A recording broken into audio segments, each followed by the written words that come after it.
So when did the idea first surface? So the idea surfaced probably 2 years ago. We were thinking about what should we do in this gallery here in our museum. This is a museum devoted to Abraham Lincoln and the American Civil War. And we have a gallery here called the Illinois Gallery. It's reserved for telling Illinois stories. Instead of doing more Lincoln, more Civil War, how can we kind of branch out and how can we tie in the theme across the street in our library? Our library is devoted to Lincoln and Illinois history. And so we brainstormed 200 ideas about Illinois history. And one of our ideas was had to do with sports. We broke that down a little bit more. Baseball, we broke that down a little bit more. And we hit on something we thought was really interesting, is that big rivalry between the Cardinals and the Cubs. Absolutely. In our room with our exhibit committee, we did a little show of hands. How many Cardinal fans in the room? How many Cub fans in the room? 50-50 split.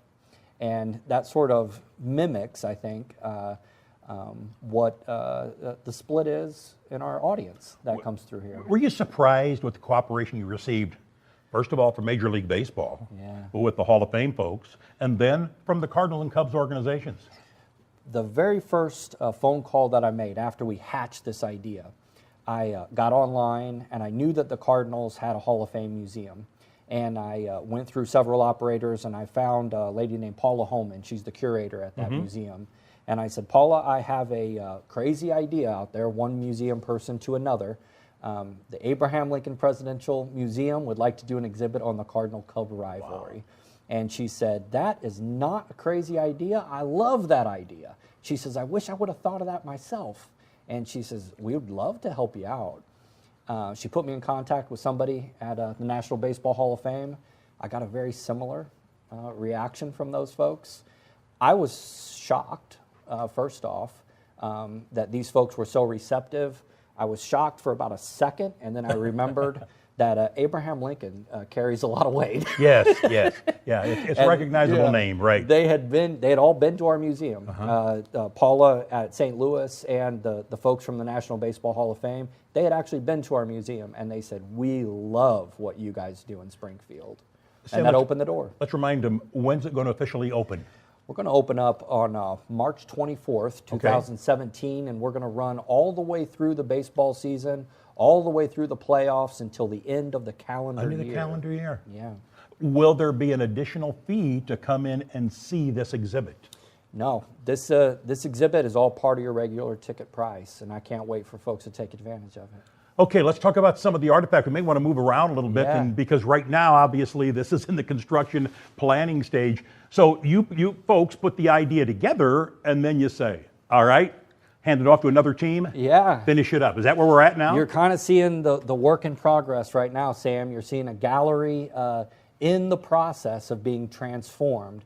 We put all the content together. We hand it off to our design team, our graphic designer. They write the blueprints, and I was just mentioning to you, this is my first chance to actually see the beginning stages of having that blueprint come into 3D. It's really exciting to watch that process take place. Let's talk about some of the artifacts, some of the items that will be here because they are special. First of all, let's talk, because they are the defending world champions, let's talk, and they are an Illinois team, let's talk, what did the Cubs send you, and what do you have for the Cub fans? So Cub fans, I think, are going to have their jaws dropped when they come into this gallery, and this exhibit is going to go all the way back to the 19th century. The vast majority of the objects in this exhibit we borrowed from other organizations. The one piece that we didn't borrow came from our collection in our manuscripts department across the way. Perhaps one of the guys who had one of the great careers in Major League Baseball in the 19th century, his name was Cap Anson. We have the very first contract he ever signed. In 1871, the year of the Great Chicago Fire, he signed with a team in Rockford, and we have that in our display, or in our collection, and we're going to integrate it into this exhibit because he went on to make his name as a Cub. Cardinal fans, second base, that Lou Brock set the record in stolen bases. Am I right? You bet. Lou Brock, former Cub, right? Yes, 64, the infamous trade for a guy named Ernie Broglio. Exactly right. We're going to talk about that trade a little bit, and there'll be a few pieces in our exhibit about Lou Brock, and one is that second base, 1974, when he set the stolen base record. Hats, shirts, jerseys, whatever, it's all here. Do you keep, I mean, do you get to the point where you got to kind of decide what you're going to include and what you're not going to include? Because you probably have a vast selection of things to draw from. That's exactly right. The Cooperstown National Baseball Hall of Fame, the Cardinals, the Cubs, everybody, they were so generous in opening up their vaults to us. The hardest part about it was drawing the line somewhere. You can't fit everything into this room. And so, yeah, some of the hardest conversations we had as a team was, figuring out which objects were going to make the cut, which objects weren't going to make the cut in here. Sam Wheeler, what would be your guess on how much time people should allow for this exhibit? Because obviously it's different with everyone, but some people are going to stand here and look and probably say, okay, nice. Others are going to tell their kids and grandkids, I remember when that happened. That's a really good question. We design exhibits for really three different audiences in mind. My favorite audience is the one that comes in and wants to read every single word that's on the wall. And I'm not going to exaggerate. I think you ought to plan for about an hour just in here, if that's the kind of museum visitor you are. But if you're sort of the more casual visitor, you're interested in the artifacts, you want to read the labels, I think about a half hour. And then there's some that'll just kind of pass through. We're going to have really interesting things in here where you can interact with the rivalry. Really? There's a video game you can play. There's some trivia games you can play. And so I think there's going to be a little bit for everybody here. You know, baseball is different appeal for different people, but of course I'm going to show my age and things like that, but it is the father-son relationships in baseball. A lot of us played for our dads who were Little League coaches. We all played catch with our dads. Now I know the granddaughters are doing it with their fathers and so on. But I can only picture grandpa and a grandson in this exhibit saying, I remember when this happened. I remember when that happened. I remember Musial. I saw him play. I remember when he got his 3,000 hit against the Cubs against a guy named Mo Drabowski. I remember those things. It's a fascinating opportunity for families really to enjoy some time together. You bet. Baseball's one of those things that unites us. It crosses generations. And like you say, Stan the Man Musial, we're going to have things on display from his career. But they're going to be alongside things from Yadier Molina as well. Wow. And so I'm glad that you brought up the baseball memories and the personal touch that baseball has for us. Because in this exhibit, we've got places where we're going to be asking folks, write down on a little Post-it note, what's your favorite baseball memory? Maybe that is watching Ozzie hit that left-handed home run.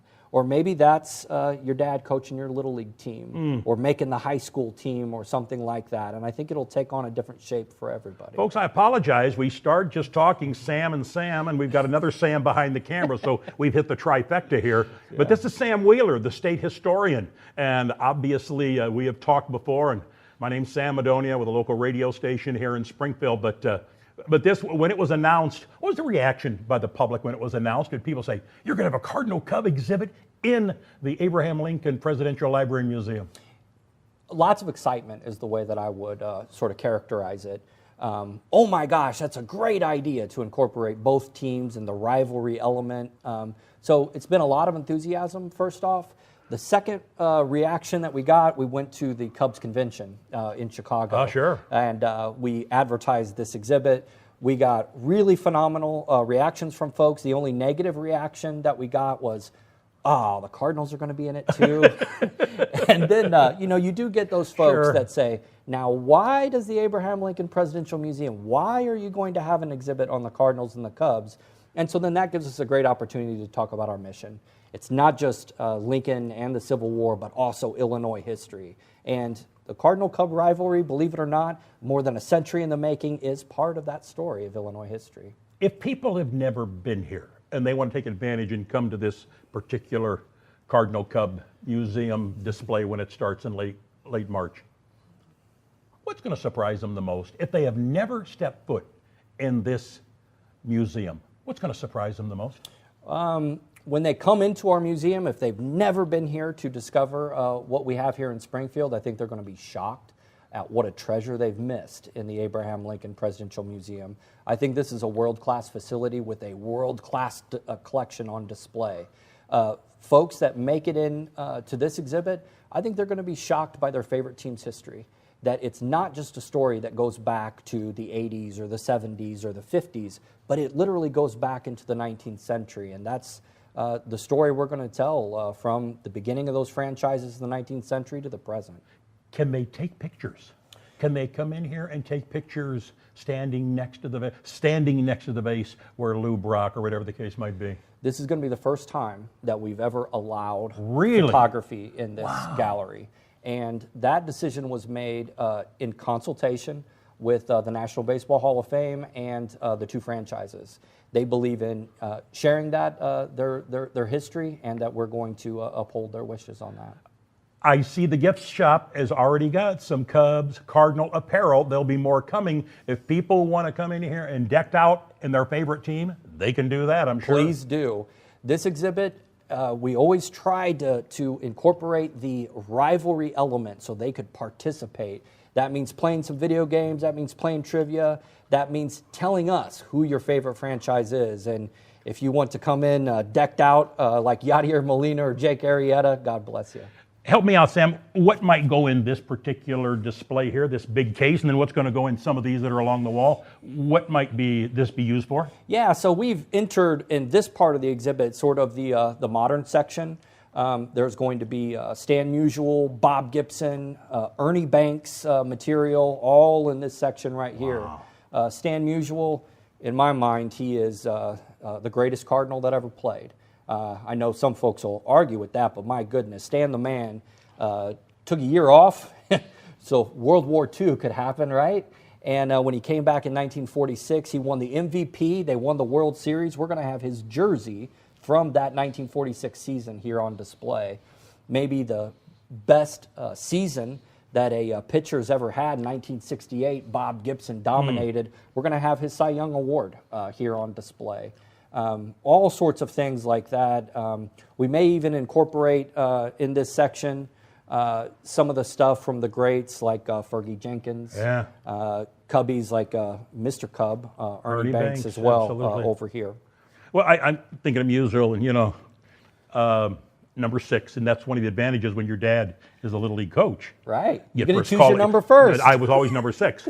One of the disadvantages, I said my dad was the only Little League manager that I never played because I wasn't good enough. So he sat me on the bench because I think he wanted to win, so I wasn't very good. Yeah. But even I told people, I said, well, Stan Musial, that's why I have his initials, Sam Madonia, SM. Oh, there yeah. you go. I mean, you hit it. Cardinal, and there's going to be memorabilia for him and for Banks and for so on and so forth. It is going to be absolutely fantastic. Are you comfortable? You're going to get there on time. When people see this, and this is, it's still about 3-4 weeks out. You comfortable? Thank you. I'm comfortable in the team that we have here behind the scenes because we always make the deadline. But if I was going to be completely honest with you, you always want more time. Sure. Even from the content point of view, our content was pretty much dialed in a month ago. I wish I had another year to work on that content, but this is going to be phenomenal, and we're going to make showtime. Sam Wheeler, are the various pieces here already? Or are they still coming in for the exhibit? Currently, we have all of the pieces from the National Baseball Hall of Fame here in-house. We have all the pieces that the Chicago Cubs are providing for this exhibit. And next week, we are going to get the last shipment from the St. Louis Cardinals. Let's remind everybody, there are going to be plenty of signs, but it's it's an adjacent to the cafeteria. Would that be safe to say? Yeah, if you walk into the plaza, you walk into the main entryway, you're going to go on your left-hand side. You'll go into the Illinois Gallery, and you won't be able to miss it. I'll tell you what, let's remind them again, Sam Wheeler, when it's going to start, and remind them how many days a week you're open here and how long it's going to stay, the Cub Cardinal exhibit. So we're going to debut our rivalry exhibit, the Cubs versus the Cardinals, on March 24th. It's going to run all the way to the end of the calendar year. Come see us 7 days a week. We know most of you have been here. If you haven't, and you're a Cub or Cardinal fan or a sports fan, now you have the best reason to come visit the Abraham Lincoln Presidential Library and Museum. This exhibit is first and foremost unique, the fact that you're going to be able to take some pictures. But folks, there are rivalries. Notre Dame, Southern Cal in football, the Bears and the Packers in football. It's about as good as it gets when you talk Cub Cardinal right here, and it's going to be featured in the Abraham Lincoln Presidential Library and Museum.